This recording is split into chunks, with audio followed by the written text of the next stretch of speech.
Good evening from New York. I'm Chris Hayes. We are all so used to Democrats essentially rolling over, not actively fighting back with all they have at their disposal against MAGA abuses of power that I got to say I'm genuinely shocked tonight because earlier today, they did it. The California legislature moved very quickly and voted in favor of revising their state's congressional maps with a measure called the Election Rigging Response Act.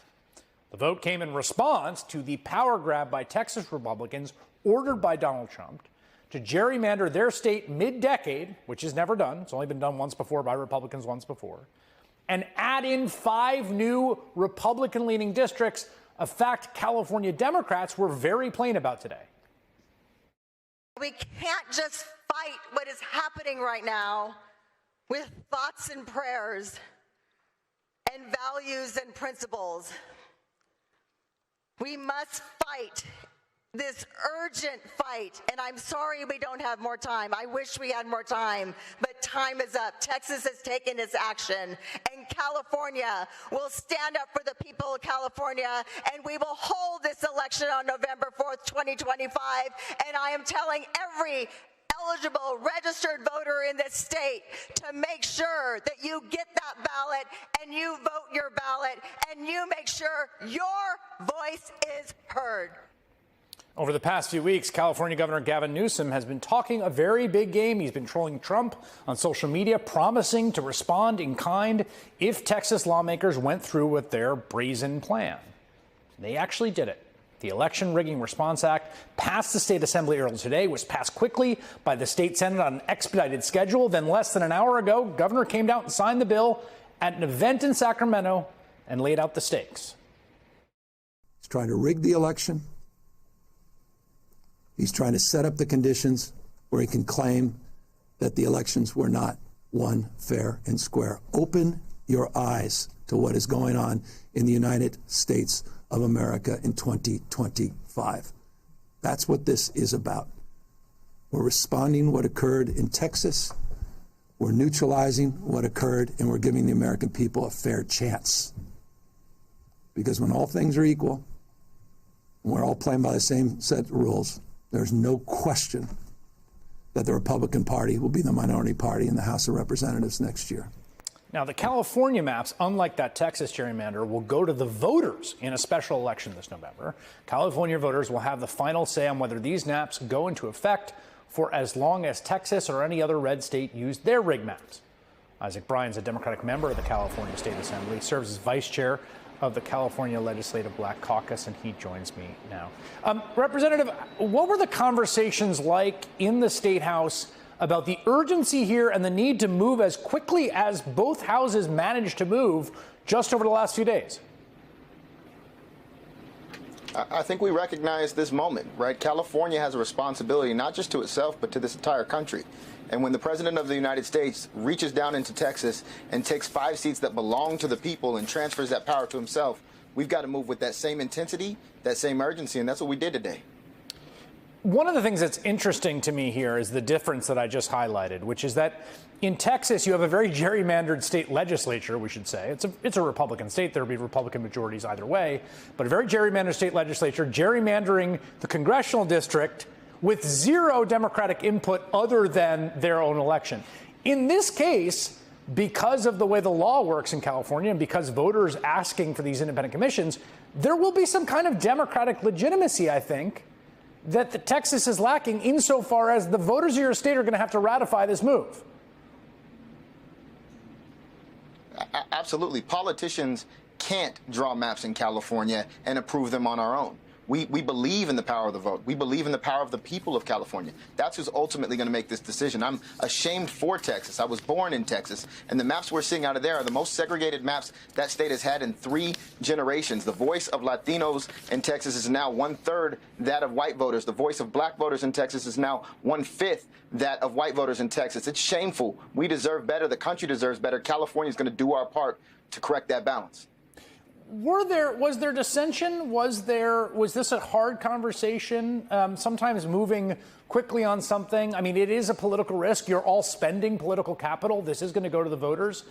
It could be viewed as like a process issue, or do Californians really care about this? Like, were people united right away, or would those conversations take a while? Look, I authored legislation to create independent redistricting commissions for every level of government in California. I updated the Fair Maps Act when I was chair of the Elections Committee. This was an ideological struggle for me, but where I come from in LA representing Crenshaw and Slauson, when they go low, we squabble up. And they've changed the rules of the game, and we've got to meet them where they are. And that's what we did today. Are you confident about the campaign that you're now going to have to run as a Democratic Party statewide, which will be two campaigns? It'll be campaign first this November for a special election to get people to ratify these maps, and then for members to run in these new districts. I'm confident that the people in California want our voice to matter nationally. We are tired of paying $80 billion in federal taxes that we don't get back. We're tired of having natural disasters that don't receive federal and FEMA aid. We're tired of big, beautiful scams and other power grabs that take resources from struggling communities. We're tired of having our universities held hostage and extorted for sums as high as $1 billion. Californians want to be heard, and we are going to be heard this November. I have no doubt about that. The Republicans in your state, they were not happy with this. There wasn't a ton they could do. How do you think they'll react? Do you think this changes anything in terms of the national or state dynamics for the Republican Party? I think they're having a come into Jesus moment. And I mean that with all sincerity. They voted against the same legislation I was talking to you about just a minute ago. When I authored independent redistricting for all levels of California government, they did not support that. Right? So they're standing on a pile of hypocrisy, and we're standing on business, and they're going to have to reconcile with that. California Assemblyman Isaac Bryan, that's a great detail. Thank you very much. Appreciate that. Joining me now is Senator Elizabeth Warren, Democrat of Massachusetts. Senator Warren, your thoughts on what the state of California just did in response to Texas? I endorse what California has done. And like Representative Bryan, I have long supported independent redistricting and that it shouldn't be political, shouldn't be gerrymandered. But right now, given what Texas has done, I applaud California standing up and punching back. It is important that the people of California be heard. Look, let's face it, Texas is afraid of its own voters. Texas is afraid that if they just have ordinary districts that are done by region, that what's going to happen is there are going to be a lot more Democrats, and the Democrats are going to take over the House of Representatives. And so they're doing everything they can to scramble to try to rig the 2026 election. And California has it in its power to be able to push back against that. So I endorse what California is doing, and I very much hope that the people of California support it come November. You know, part of what's so striking about this is entirely lawful, right, what California is doing. And they're doing it by the laws of their state, which, as you just heard from Representative Bryan, right, he passed the independence restricting. They're going to have to go to the people to ratify it, which I do think actually is a crucial difference in Texas. One of the things that's so striking here, though, is, you know, I'm married to an incredible and brilliant lawyer. You're a lawyer. You were a law professor. But sometimes there's a little bit of what I call lawyer brain in the Democratic Party. And what I mean by lawyer brain is just like a lot of times it's the lawyer's job in an organization to be like, no, we can't do that. No, that's. And I feel like there's a lot of that sometimes in the Democratic Party. And I do think that this is one of these moments where there's got to be some real creative thinking about lawful, democratically legitimate responses that might be outside the norm to what is being done in an attempt to essentially consolidate a kind of anti-democratic regime.